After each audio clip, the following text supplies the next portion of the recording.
Liquor scam కేసులో కవిత bail petition పై Delhi high court తీర్పు reserve చేసింది. కవిత బెయిల్ పిటిషన్ పై వాదనలు ముగిశాయి.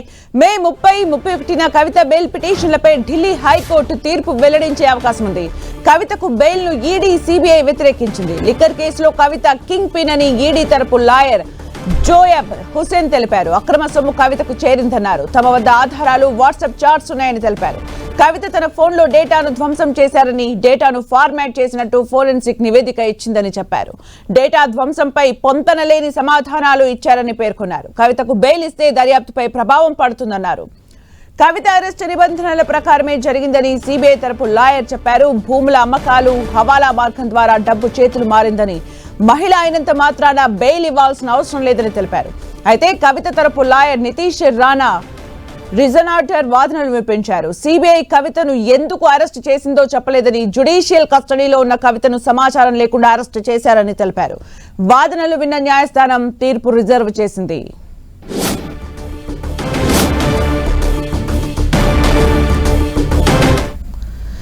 కవిత బెయిల్ పిటిషన్ పై జరిగిన వాదనలకు సంబంధించి మరిన్ని అప్డేట్స్ మా ఢిల్లీ కరెస్పాండెంట్ గోపి అందిస్తారు. Gopi, Delhi liquor policy, money laundering అలాగే సిబిఐ కేసులో అరెస్ట్ అయి ప్రస్తుతం తీహార్ జైల్లో ఉన్న బీఆర్ఎస్ ఎమ్మెల్సీ కవిత బెయిల్ ఇవ్వాలంటూ ఢిల్లీ హైకోర్టును ఆశ్రయించారు. నిన్న ఈ రోజు 2 రోజుల పాటు కవిత బెయిల్ పిటిషన్లపైన ఇటు ఈడీ, సిబిఐ 2 కేసుల్లో బెయిల్ ఇచ్చే అంశంపైన సుదీర్ఘ వాదనలు జరిగాయి. జస్టిస్ స్వర్ణకాంత్ శర్మ ధర్మాసనం ముందు విచారణ జరిగింది. ఇటు కవిత తరపున నితీష్ రాణా, విక్రమ్ చౌదరి 2 కేసుల్లో కూడా బెయిల్ ఇవ్వాలని చెప్పి వాదనలు వినిపించారు. ఈ కేసులో కవిత పాత్ర లేదు, కవితకు వ్యతిరేకంగా ఎటువంటి ఆధారాలు లేవు, కవిత దగ్గర ఎటువంటి డబ్బు దొరికినట్లు కానీ ఆవిడ లబ్ధిదారు అనడానికి కానీ ఎటువంటి ఆధారాలు లేవు. కవితకు ఒక మహిళగా అలాగే ఒక తల్లిగా ఆవిడకున్న వైద్యపరమైన కారణాలను దృష్టిలో ఉంచుకుని, ఆరోగ్య కారణాలు దృష్టిలో ఉంచుకుని కూడా బెయిల్ ఇవ్వాల్సిందిగా కేసు దర్యాప్తు అంశాలను పరిశీలించి ఇందులో కవిత పాత్ర ఎంతవరకు ఉందో గుర్తించి బెయిల్ ఇవ్వాల్సిందిగా కవిత తరపు న్యాయవాదులు కోర్టును కోరడం జరిగింది. కవిత అరెస్ట్ను కూడా వాళ్ళు సవాల్ చేశారు. కవితను చట్టబద్ధంగా నిబంధనలకు విరుద్ధంగా అరెస్ట్ చేశారు. సుప్రీంకోర్టులో మహిళల ఈడీ విచారణ అంశం పెండింగ్ లో ఉన్న సమయంలోనే కవితకు నోటీసులు ఇచ్చి అరెస్ట్ చేశారు. అలాగే సిబిఐ కూడా కవిత జ్యుడిషియల్ కస్టడీలో ఉన్న సమయంలో ఎటువంటి సమాచారం లేకుండా ఆవిడను అరెస్ట్ చేశారు. నిందితులు ఇచ్చిన అభ్యంతరకరమైన వాంగ్మూలాల ఆధారంగానే కవిత అరెస్ట్ జరిగింది. ఆవిడ ఒక రాజకీయ నాయకురాలుగా ఉన్నారు. ఆ ఒక్క కారణంతోనే కక్షపూరితంగా ఆవిడని అరెస్ట్ చేశారు. కానీ ఈ కేసులో కవిత పాత్ర లేదు అని చెప్పి కవిత తరపు న్యాయవాదులు నిన్న వాదనలు వినిపించారు. ఈ రోజు ఈడీ, సిబిఐ ఈ 2 దర్యాప్తు సంస్థల తరపు న్యాయవాదులు కూడా వాదనలు వినిపించడం జరిగింది. లిక్కర్ కేసులో కవిత పాత్ర ఉంది అనడానికి తమ వద్ద ఆధారాలున్నాయి. వాట్సాప్ చాట్ సహా నిందితులు జడ్జి ముందు ఇచ్చిన స్టేట్మెంట్స్, అలాగే కవిత మొబైల్ ఫోన్లో డేటాను అరెస్ట్ చేయడం, ఇవన్నీ ముఖ్యంగా కవిత నేరుగా లబ్ధిదారుడు ఈ కేసులో అనడానికి, నగదు బదలాయింపులకు సంబంధించి డబ్బు సమకూర్చడం, ఆమ్ ఆద్మీ పార్టీకి ఇచ్చిన 100 కోట్ల ముడుపుల్ని సమకూర్చడం వెనుక కవిత పాత్ర ఉందనడానికి ఆధారాలు ఉన్నాయని చెప్పి కోర్టుకి నేరుగా ఆధారాలని ఈడీ కోర్టుకు సబ్మిట్ చేయడం జరిగింది. సో ఇరుపక్షాల వాదనలు విన్న తర్వాత జడ్జి స్వర్ణకాంత్ శర్మ ఈ కేసులో తీర్పుని రిజర్వ్ చేయడం జరిగింది. మే 30, 31 తేదీల్లో మరో 2 రోజుల్లో కవిత బెయిల్ పిటిషన్లకు సంబంధించిన అంశంపైన ఢిల్లీ హైకోర్టు తీర్పును వెలువరించబోతోంది. ఎందుకంటే సమ్మర్ వెకేషన్ హాలిడేస్ రాబోతున్నాయి కాబట్టి ఆ ముందే ఈ కేసుకు సంబంధించిన తీర్పుని వెలువరించే అవకాశం ఉంది. ఇప్పటికే మే 6వ తేదీన ట్రయల్ కోర్టు కవిత బెయిల్ పిటిషన్లను తిరస్కరించడం జరిగింది.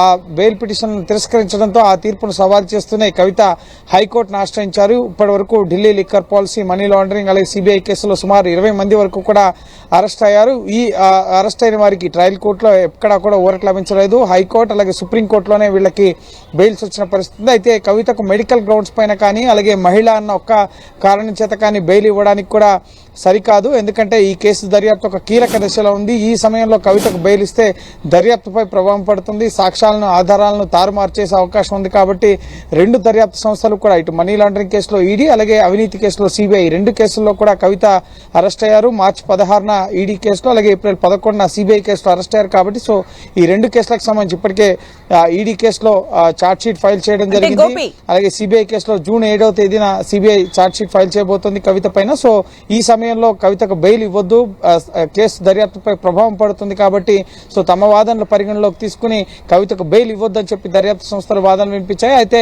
కౌంటర్ రిజాయిండర్ వాదనలు కూడా ఇటు కవిత తరపు న్యాయవాది నితీష్ రాణా వాదనలు వినిపించడం జరిగింది.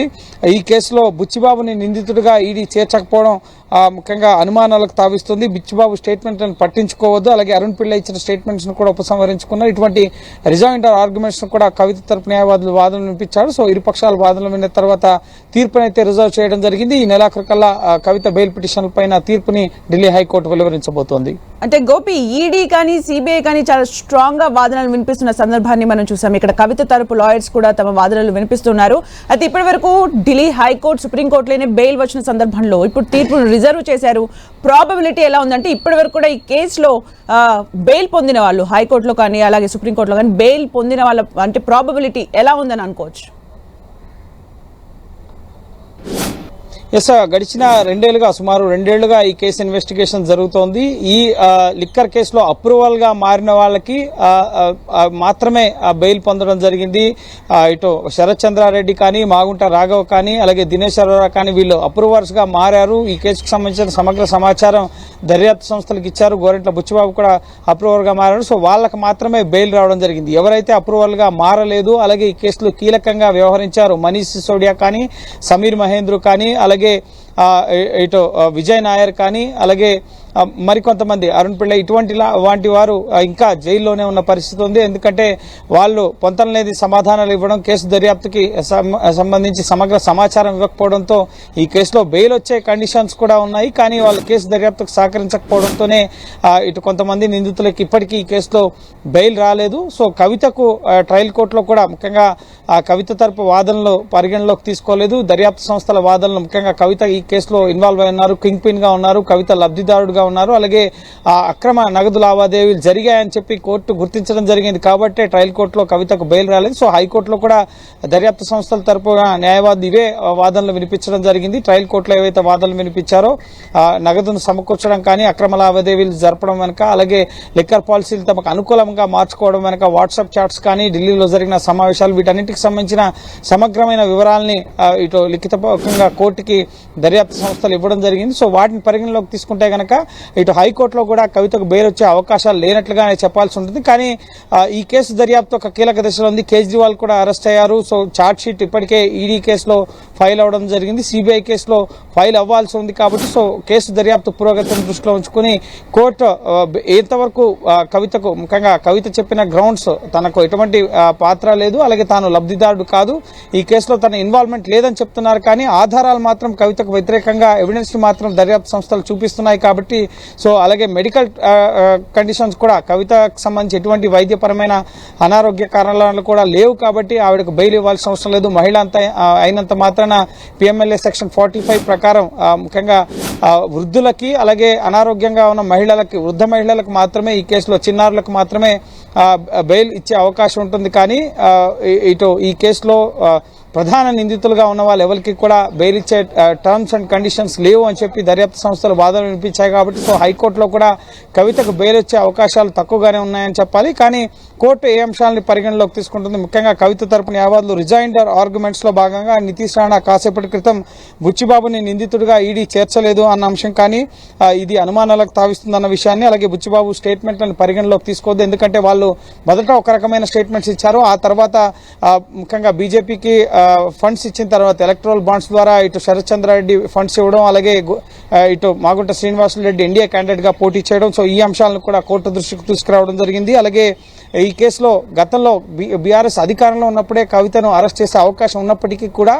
అప్పుడు అరెస్ట్ చేయలేదు. సో సమయం కోసం వేచి చూడడం జరిగింది. సాక్ష్యాలను ధ్వంసం చేసే ఆలోచన ఉంటే అప్పుడే చేసేవాళ్ళు కదా అన్న అంశాలను కూడా కోర్టు దృష్టికి కవిత తరపు న్యాయవాదులు ఇటు తీసుకెళ్లడం జరిగింది. కవిత ఫోన్లను తాను కావాలని ఫార్మాట్ చేయలేదు, అవి కొత్త మోడల్స్ వచ్చినప్పుడు వాటిని అప్డేషన్ కోసం పని మనుషులకి, అలాగే తన వ్యక్తులకి ఇవ్వడం జరిగింది. సో వాళ్ళు వాడుకోవడానికి వాటిని ఫార్మాట్ చేశారు అని చెప్పడం జరిగింది. అయితే దీనికి ఈడీ కూడా కౌంటర్ ఇవ్వడం జరిగింది. 2023 మార్చి 11న ఫోన్ సబ్మిట్ చేయాలని చెప్పి కవితకు నోటీసులు ఇచ్చాం. సో మార్చి 16న ఫోన్ సబ్మిట్ చేశారు. ఈ మార్చి 11 నుంచి 16 మధ్య జరిగిన ఈ 5 రోజుల వ్యవధిలోనే 4 ఫోన్లను ఫార్మాట్ చేశారు. సో అప్పటి వరకు ఆమెకు నోటీసులు ఇవ్వనంత వరకు కూడా ఎటువంటి ఫార్మాట్ మొబైల్ డేటా డిలీట్ చేయలేదు, కానీ ఆ తర్వాత మొబైల్ డేటా డిలీట్ చేసినట్టుగా ఫోరెన్సిక్ ల్యాబ్ కూడా రిపోర్ట్ ఇవ్వడం జరిగిందని చెప్పి ఈడీ కూడా వాదనలు వినిపించడం జరిగింది. సో అలాగే కవిత ముఖ్యంగా 190 కోట్ల అక్రమ సొమ్ము చేరిందన్న వాదనలో ₹1 కూడా ఇందులో రికవరీ కాలేదు. సో ఎలాంటి సాక్ష్యాలు కూడా ఈడీ చూపలేదు అన్న వాదనలు కూడా రిజైన్డ్ ఆర్గ్యుమెంట్స్ లో నితీష్ రాణా కవిత తరపు వాదనలు వినిపించడం జరిగింది. సో ఇరుపక్షాల వాదనలు విన్న తర్వాత తీర్పుని Delhi high court judge Swarnakanta Sharma reserve చేయడం జరిగింది. గతంలో కేజ్రీవాల్ కూడా జడ్జ్ స్వర్ణకాంత శర్మ ధర్మాసనం ముందే కేజ్రీవాల్ అరెస్ట్ కు సంబంధించి ఈడీ కేసులో లిక్కర్ పాలసీ కేసులోనే హైకోర్టు తీర్పు ఇవ్వడం జరిగింది. కేజ్రీవాల్ అరెస్ట్ చట్టబద్ధంగానే జరిగింది, కేజ్రీవాల్ వ్యతిరేకంగా ఆధారాలు ఉన్నాయని. సో ఇప్పుడు కవిత కేసు కూడా అదే బెంచ్ ముందు జరిగింది కాబట్టి సో చూడాలి ఈ నెలాఖరికల్లా కవితకు బెయిల్ వస్తుందా లేదా అనేది ఈ మే 30, 31 తేదీల్లో తేలబోతుంది. ఒకవేళ కవితకు హైకోర్టులో బెయిల్ రాకపోతే కనుక సుప్రీంకోర్టుని ఆశ్రయించే యోచనలో కూడా కవిత న్యాయవాదులు ఉన్నట్లుగా తెలుస్తోంది. Thank you Gopi for the updates.